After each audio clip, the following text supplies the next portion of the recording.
생명의 말씀 12월 21일자 영광의 면류관이 예비된 겸손과 순종이라는 제목으로 말씀을 전하겠습니다.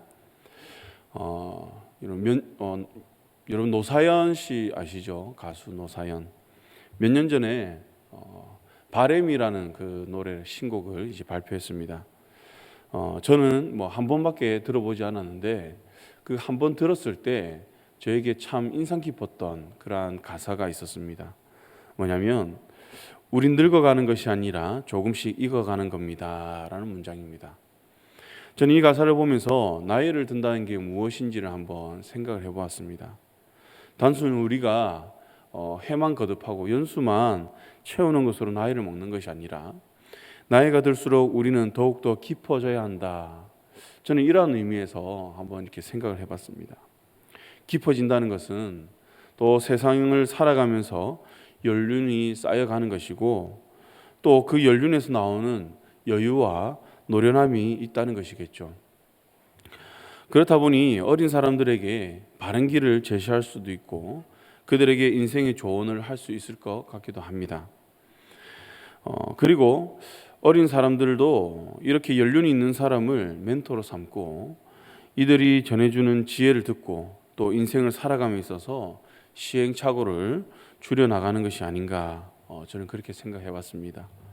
오늘 말씀도 보면 우리의 신앙도 해가 거듭할수록 늙어가는 것이 아니라 익어가야 한다라고 저는 생각을 해보았습니다. 오늘 말씀을 통해 오늘 읽은 5장 1절에서 7절 말씀을 두 부분으로 나눌 수 있겠는데요. 첫째는 1절에서 4절까지 말씀으로 장로들에게 권면하는 내용과 두 번째는 5에서 7절까지 말씀으로 젊은이들에게 권면하는 내용 이렇게 나눌 수 있을 것 같습니다.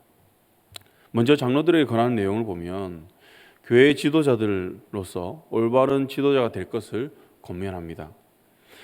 옛말에 윗물이 맑아야 아랫물이 맑다라는 속담 다 아시죠?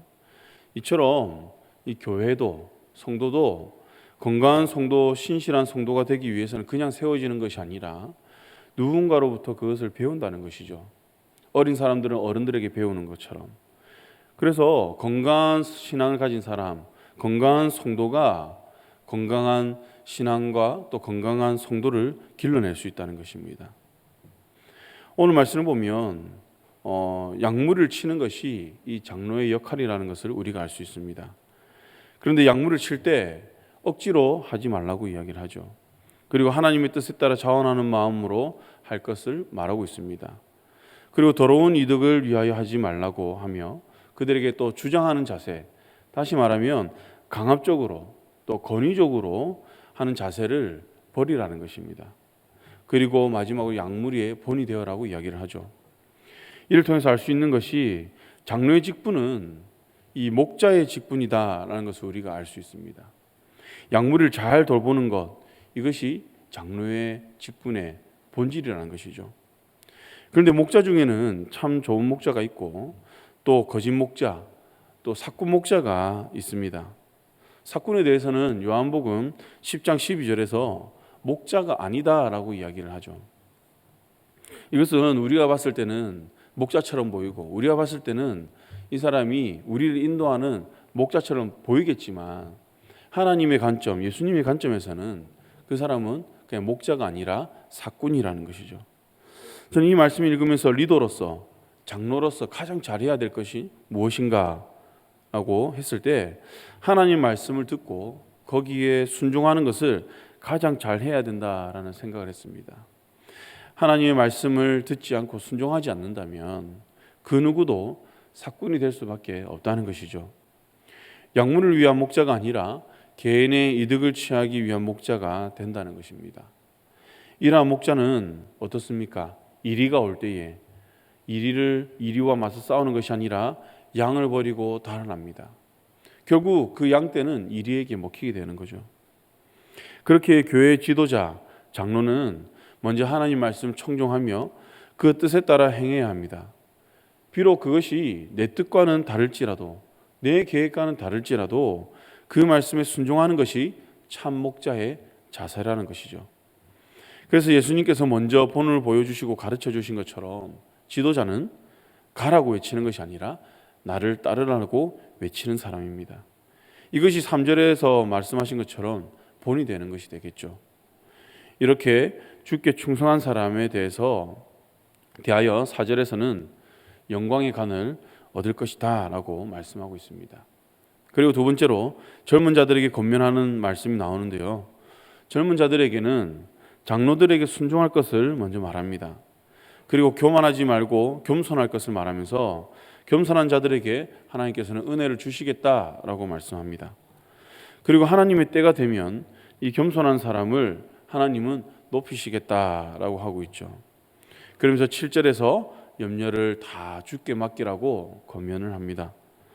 이 말씀을 보면 순종, 겸손, 염려의 이 관계에 대해서 우리가 생각해 볼 수 있는데요, 순종하기 위해서는 겸손함이 없이는 절대 순종할 수가 없습니다. 우리는 예수님을 겸손의 왕으로 표현을 합니다. 예수님은 하늘의 보좌를 버리고 이 땅에 인간의 몸으로 오셨습니다. 예수님은 성자 하나님으로서 그 권위와 영광을 누릴 수 있었지만 성부 하나님의 그 뜻에 순종을 하였습니다. 이 순종은 바로 성자 하나님의 겸손에서 비롯될 수 있었던 것이죠. 만약 예수님께서 내 자리를 주장하시고 내 권위를 주장하셨다면 결코 이 땅에 오시지 않았을 것입니다. 그리고 이렇게 겸손하기 위해서는 저는 염려를 주께 맡기는 것이 필요하다라고 생각을 합니다. 염려를 맡기지 못하면 어떻게 됩니까? 내 힘으로, 내 능력으로, 내 재력으로 인생을 살아가려고 합니다. 주님을 의지하지 않는다는 것이죠. 아니, 염려를 주께 맡기지 못하면 의지할 수가 없습니다. 주님을 의지하지 못하면 그분의 말씀을 들을 수 없고 그분께 순종할 수도 없습니다. 그렇게 젊은 자들이 잊지 말아야 하는 것은 염려를 다 주께 맡기는 것. 그리하여서 주님의 돌보심을 경험하고 그러므로 주님을 알아감에 따라 나를 부인하고 하나님을 인정함으로 겸손할 때 우리는 순종할 수 있음을 기억해야 합니다. 이제 말씀 맺겠습니다. 주님 왜 젊은 자들에게 순종을 요구하실까요? 이들은 장차 교회를 이끌어갈 일꾼이기 때문입니다. 다시 말하면 다음에 세워질 그런 지도자, 장로들이기 때문이죠. 그래서 이들이 잘 배워서 하나님의 신실한 일꾼, 교회를 건강히 세우는 일꾼이 되어야 합니다. 이렇게 장로가 된 이들에게는 어떻게 권면을 합니까? 사꾼이 아니라 참 목자로서 교회와 양무리를 돌볼 것을 말하고 있습니다. 우리는 다음 세대가 참 중요하다고 말을 하고 있죠. 그래서 그들을 잘 가르치고 세워야 한다는 것을 우리 모두가 인정하고 또 그렇게 기도를 하고 있습니다. 그런데 오늘 말씀 보면 다음 세대가 그냥 세워지는 것이 아님을 우리가 알 수 있습니다. 재정으로 좋은 시설로 세워지는 것이 아니라는 것이죠. 다음 세대는 좋은 목자를 통해서 세워진다는 것을 잊지 마시기 바랍니다. 그래서 우리에게 주신 사명은 내가 먼저 주님께 순종함으로 교회의 장로로서 또 지도자로서 또 믿음의 선배로서 본이 되어야 하며 우리의 모습을 통하여 다음 세대를 이끌어가야 하며 이들을 세워나가고 가르쳐야 할 줄 믿습니다. 이러한 선순환이 이루어질 때 하나님께서 우리 교회를 든든히 세우시며 이들에게 영광의 면류관을 주신다고 말씀하고 있습니다. 우리 강연의 모든 성도님들은 이 말씀을 기억하셔서 자원하는 마음으로 겸손하게 주님께 순종하면서 나에게 주어진 직분을 주님 앞에서 잘 감당하며 또 믿음의 선배들에게 잘 배워서 나 또한 좋은 일꾼이 되어야겠다는 그러한 소망을 가지시기 바랍니다.